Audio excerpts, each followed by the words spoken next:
สบายดีพ่อแม่พี่น้องปองปายเบิร์ดสุขคนเด้อพี่น้องมื้อนี้พอๆกับ2สังลีพาทำอีกแล้วพี่น้องเนาะส่งบรรยากาศยามเช้าพี่น้องมื้อนี้สังลีก็มาเฮ็ดเวียกเฮ็ดงานคือเก่าพี่น้องเนาะมื้อนี้สังลีสิมาอัปเดตหน้างานให้พ่อแม่พี่น้องนะครับชมนำกันพี่น้องว่างานตกแต่งสังลีไปฮอดคันใดแล้วเนาะติดตามชมกันเลยพี่น้องหน้างานสังลีกะคืบหน้าไปประมาณนี้พี่น้องติดบัวพี่น้องก็ได้เสาหนึ่งตัวสมบูรณ์แบบ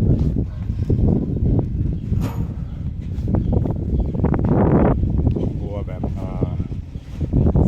แปรแบบนี้พี่น้อง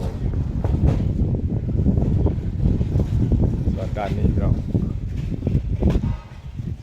ส่วนด้านนี้ก็กำลัง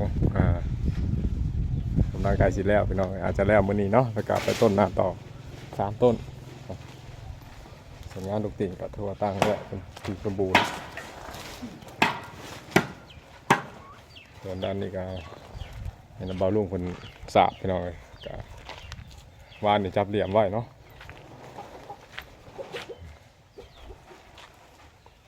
กาสิประมาณนี้พี่น้องมันในสังลีสิมาอันติดบัววิธีของสังลีมีแบบใดแน่พี่น้องสิมาบอกเคล็ดลับสู่กันฟังกันเนาะพี่น้องส่วนทั้งนั้นกับเจ้าอื่นพี่น้องคนปลูกกะโหลด้านในแต่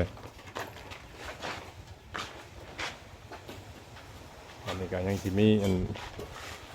เฮ็ดเหลี่ยมอีกแล้วก็แหลมโค้งขึ้นก็ถือว่าสำเร็จเนาะ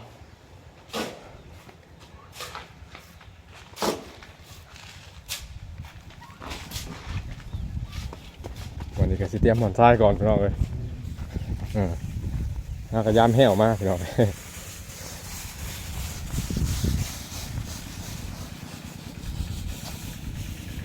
กาสิประมาณสอบหนึ่ง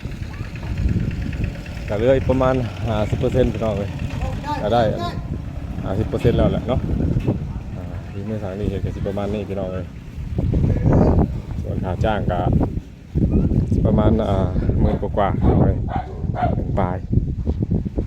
ใส่เวลาดนเนาะเป็นคนหูจักคนดึงเคยกันแบบว่าคนเคยอาศัยกันหันแหละพี่น้องราคาก็สังลีเอาบ่แพงก็ได้เนาะเจ้าอื่นนะว่านั่นก็สินักเติบไปแล้วพี่น้องเนาะบัวก็เห็ดบ่ง่ายพี่น้องต้นนี้ก็มือไปปลายนี่คือความละเอียดเนาะพี่น้องเนาะงานสังลีพี่น้องส่วนอันนี้เป็นบัวสำเร็จพี่น้องเป็นซื้อมาติดตั้ง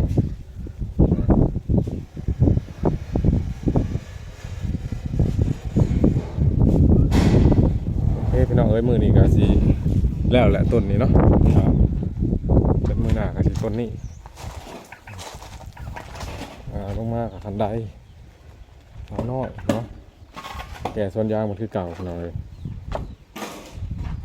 ช่วงหน้าฝนทางรีบมาสาเพื่อนอาจจะจำได้อยู่ช่วงลงคลิปไปก่อนนั่นแหละเนาะพี่น้องเป็นกะโหลด้านในเป็นกะปูแล้วเป็นสร้างมาจากเวียงจันทร์พี่น้องนี่ก็มาแต่เวียงจันทร์มาแต่เวียงคือกันนั่นนะจ๊ะเนาะนี่ว่าเป็นคนงานอยู่นี่พี่น้องรายวันเอาเนาะโอเคพี่น้องบันนี้ก็สิบหอนทรายก่อนหลังจากหอนทรายแล้วก็สมปูนทำหน้าที่ของสังลีไปแล้วก็ส่วนบ่าวลูกผมก็สิสาบเสา3 ต้นก่อนโอเคพี่น้องติดตามมาชมกันเลยเนาะ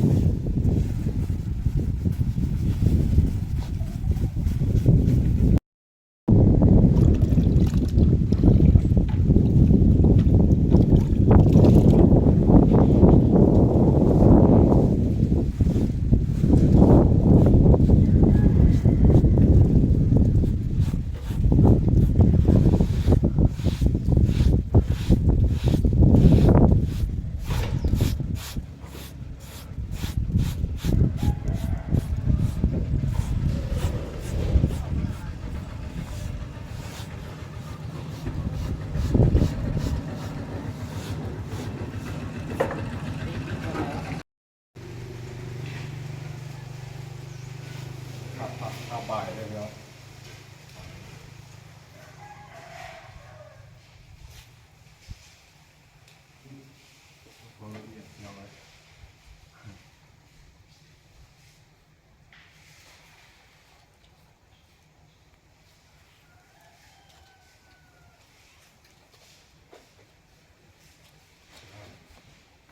อย่างนี้ต่อ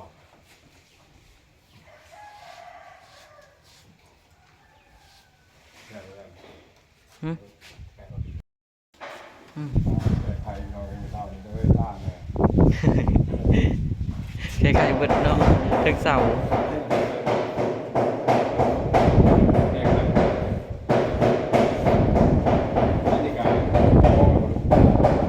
12 โมงบ่ายเลย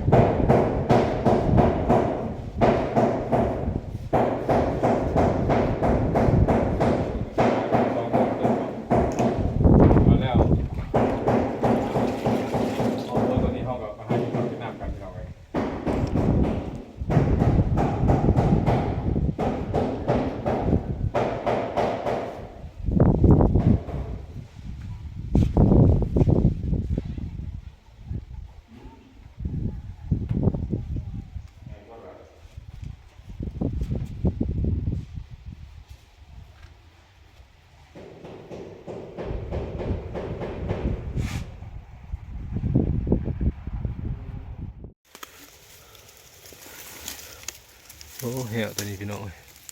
โอ้ถึกครับโอ้อันนี้มันใส่กลับเนาะอย่างก็ต้องระวังพี่น้องเลยได้อยู่บ่ เบิ่งก่อนกับหายหรือ ขับหายบ่เอ้าเนี่ยน่ะโอ้ย ใหญ่คัก ป่าเรียบร้อยเลยพี่น้องเลย มาเอาไปเลยด่าง มาแล้วข้อมูลนี่ แก้มืออะไรบัดนี้ นี่ไปแล้วพี่น้องเลย เอากับใหญ่ใส่กระสุนไปดีแล้วมันแก้ว โดนเขาให้พี่น้องมานพี่น้องเลยแล้วไปเลยเด้ แคนยังน้อย สงสัยเพิ่นบ่จักไปหมุนบ่วงหัน เลยมีลายตู่ มีลายโตเนาะพี่น้องเลย ลายหลัง ไป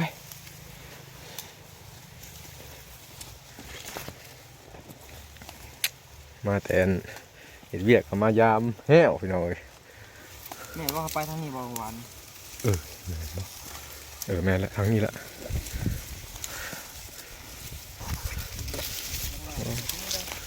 จะว่ากลับหาเพชรกุดจูดอยู่เนาะแห้งเนาะกลับเหมือนกันเนาะ กับใหญ่เลยเป็น กลับใหญ่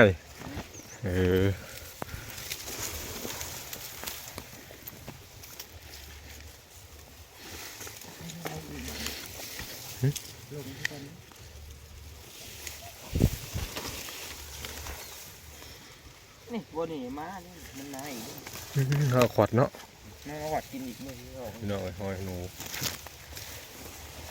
แล้วเขาใส่เท่าได้วันนี่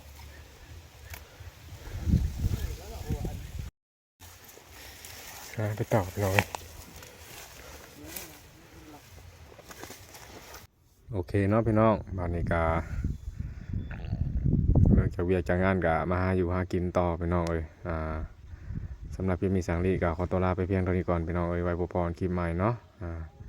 ไว้พบกันช่วงโอกาสหน้าพี่น้องเนาะคลิปนี้กะลาไปก่อนพี่น้อง